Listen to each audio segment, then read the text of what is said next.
Everybody, I'm Gogeta and I'm bringing you guys part 2 of what if Goku and Vegeta were born as Gogeta and Vegito.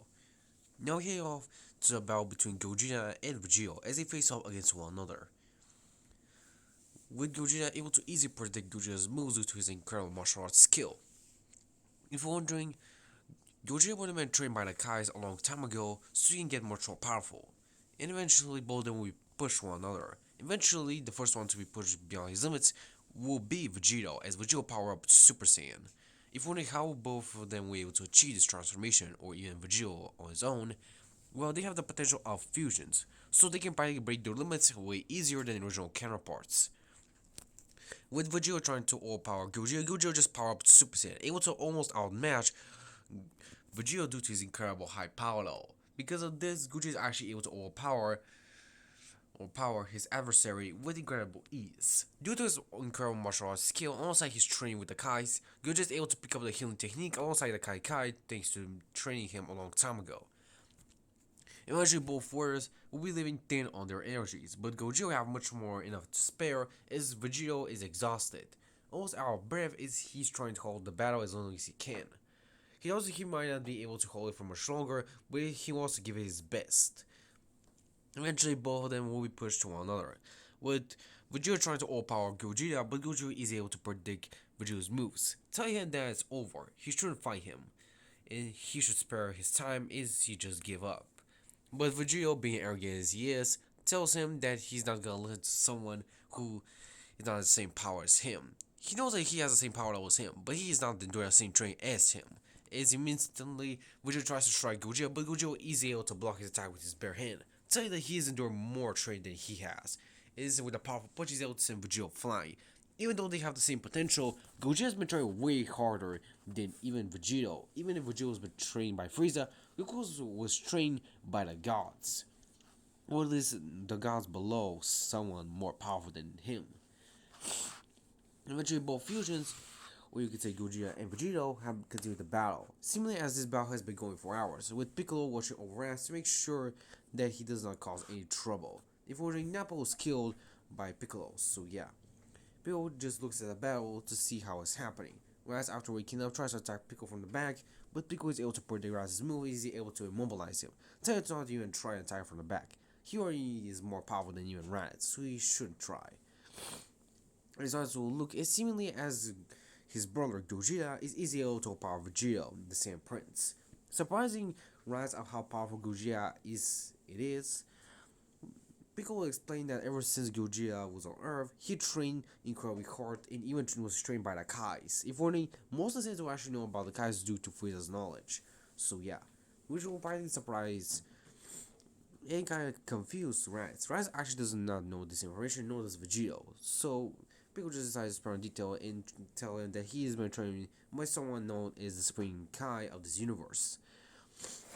Which practically shocks Raz of knowing that his brother was practically trained by someone above the mortal realm.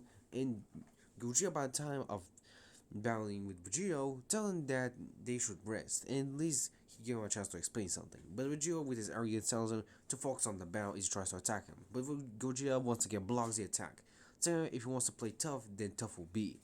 Gogeta then prepares to fire up a Kamehameha, while Vegeta powers up a final flash, with both attacks colliding seemingly as there is no clear winner.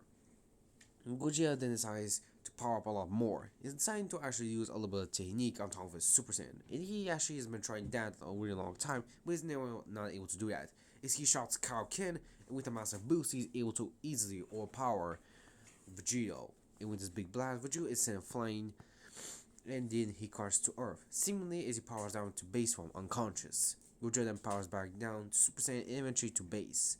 Eventually picking up Vegito as he carries him to Capsule Core, eventually giving him a Senzu Beam, and eventually Vegito wakes up, seemingly damaged in his armor as well. While Raditz is clearly looking everything at shock, seemingly surprised at how his brother was able to overpower someone like Vegito. He knows that his brother was born incredibly high power level, yes, but his power is almost unrivalable. Only Vegito was able to push him this far, yet if Raditz actually fought Gogeta, he most likely would be this battle would end in a mere seconds. Gogeta, of course, will explain to Vegito why he has been training under the Kai's alongside how he trained even harder ever since he was on Earth. Eventually, Vegeta decides to give in and eventually explains to Gogeta how Frieza is going to Namek so he can use the Dragon Balls. And of course about his training and how he is getting quite powerful. And not even he himself in his Super Saiyan level cannot even match him. Which surprised Gogeta. Their powers were almost close and Gogeta had to use at least a first level Kaioken to seriously overpower easily Vegeta. And if that person Frieza as Vegeta had been talking about, then maybe they should train before actually going there. Of course, Vegeta agrees, as they decide to spend a couple of months of training. Eventually, Bulma was able to make a gravity ship for the Saiyans as Vegito and Gogeta decided to go there. Decided to let Piccolo come with them just in case if they need a backup. They decided Gogeta decides to let Gohan stay on Earth, making sure that he does not get in trouble or gets hurt.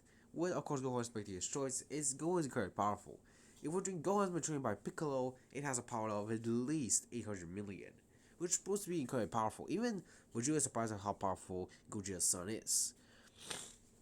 Of course, Vegeta most likely would have taken a new clothes, and eventually would have taken the clothes that Bo would have made for him. With, of course, Vegeta thinking her as he blushes a little bit. With Gogeta teasing him, with just Vegeta telling him to shut up and they should continue with their mission. With Gogeta just laughing and telling him, yeah, as they go to a ship. Eventually, they will go space as they will train using the guide ship. If you're wondering, this guide ship will most likely arrive on Namek in at least a week. If you're wondering, for this journey to Namek will most likely be much longer because you have much more harder time to locate it due to not knowing about the Dragon Balls. But you know about the wishing orbs, so yeah. By this 1 week, both Gogeta and Vegeta have mastered their Super Saiyan transformations by time. They have already mastered the transformation and have incredible good control over them. Gogeta and Vegeta can already use Master Super Saiyan at an incredibly good level. Both of them have increased their power and they are now matchable due to both of them able to get Zenkais.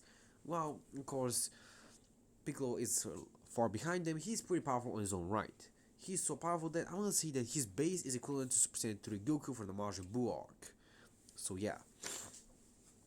Eventually, when the fusions arrive on planet Namek, seemingly as they are prepared to fight Frieza. But Gogeta has some of a bad feeling that something will go wrong. Vegeta tells just focus on the battle and maybe they'll fight Frieza and able to defeat him. But Gogeta still has a strange feeling. Ever since Gogeta told him that Frieza trained over the years to make sure that he's not overpowered by both of them, then this will bring a little bit of a challenge. But he actually remembers something that the guys give him. The Patar earrings. He knows these two can practically fuse two persons into one being, which is a fusion and can combine their power to immense limits, practically breaking the limiter of the both fusions. Of course, Gogeta decides to keep this a secret, but also tells it to Vegeta just in case to understand it if they need to use the Patar earrings. Of course, Vegeta thinks that maybe they were not able to use, not needed to use them, but he tells Gogeta just keep them just in case if they needed them in a battle. With Gogeta nodding as he does so, putting it on his pocket just to make sure that they don't go off. And guys, this is the end of part 2. And make sure to subscribe so you never miss the next part. See you next time, everyone. Bye.